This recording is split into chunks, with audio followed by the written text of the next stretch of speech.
Class आज हमने unit number 1 का पैराग्राफ नंबर 3 पढ़ना है, ठीक है। हज़रत मोहम्मद सल्लल्लाहु अलैहि वसल्लम teachings fundamentally alerted the status of women in Arabian society.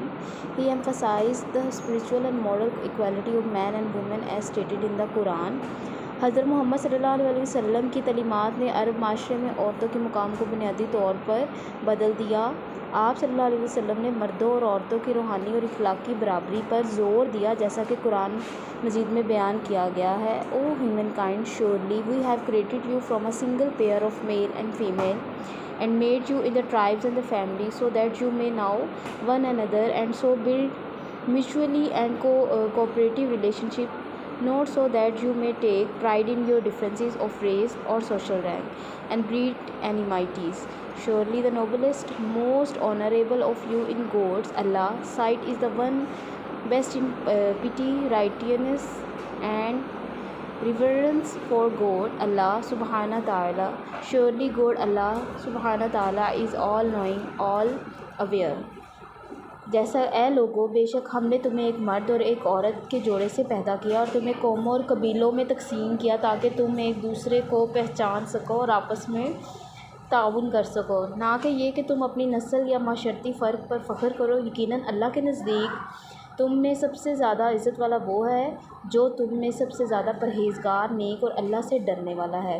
बेशक अल्लाह सब कुछ जानने वाला और बाखबर है। नेक्स्ट पैराग्राफ नंबर 4 है।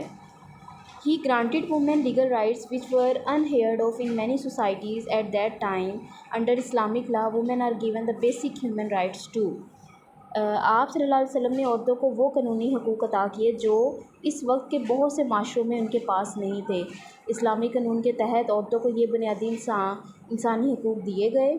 ऑन एन इनहेरेंट प्रॉपर्टी, क्या जायदाद की मालकन बनना और विरासत पाना।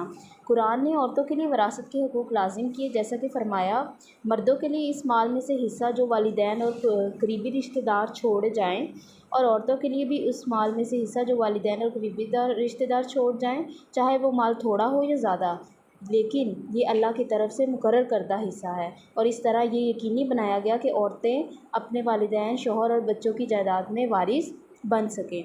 सेकंड था कॉन्स्टेंट टू मैरिज, शादी के लिए रज़ामंदी। अब औरतों को अब उन्होंने क्या कहा, women could not longer be forced into the marriage. The रसूलुल्लाह सल्लल्लाहु अलैहि वसल्लम emphasized that a woman constant was a necessary condition for a valid marriage. अब औरतों को ज़बरदस्ती शादी के लिए मजबूर नहीं किया जा सकता था। रसूलुल्लाह सल्लल्लाहु अलैहि वसल्लम ने इस बात पर ज़ोर दिया कि एक दुरुस्त निकाह के लिए औरत की रज़ामंदी एक लाजमी शर्त है। Divorce and maintenance. Islam introduced the rules regarding the fair of treatment of women in divorce, including financial support. The Quran tells likewise there should be a provision for the divorced women according to the customary good and religiously approvable practice as a duty upon the God reviving peers. तलाक़ और जो ख़र्चा, इस्लाम ने तलाक़ की सूरत में औरतों के साथ मुनसिफ़ाना सलूक के क़वाइद मुतारिफ़ करवाए, जिसमें माली इमदाद भी शामिल है। कुरान बताता है कि इसी तरह तलाक़ याफ्ता औरतों के लिए भी दस्तूर के मुताबिक मुनासिब तौर पर जो उनका मतलब जो ख़र्चा है, गुज़र बसर का सामान होना चाहिए, ये अल्लाह से डरने वालों पर एक हक़ का फ़र्ज़ है। Next, education and knowledge. The रसूलुल्लाह encouraged the pursuit of knowledge for both men and women. He सल्लल्लाहु अलैहि वसल्लम said, seeking knowledge is obligatory upon every Muslim. तलीम और इल्म. रसूलुल्लाह सल्लल्लाहु अलैहि वसल्लम ने मर्दों औरतों दोनों के लिए इल्म के हसूल की हौसला अफजाई की। आप सल्लल्लाहु अलैहि वसल्लम ने फरमाया, इल्म हासिल करना हर मुसलमान मर्द औरत पर फ़र्ज़ है। ठीक है, आज हम लोगों ने पैराग्राफ नंबर 3 और 4 पढ़ना है।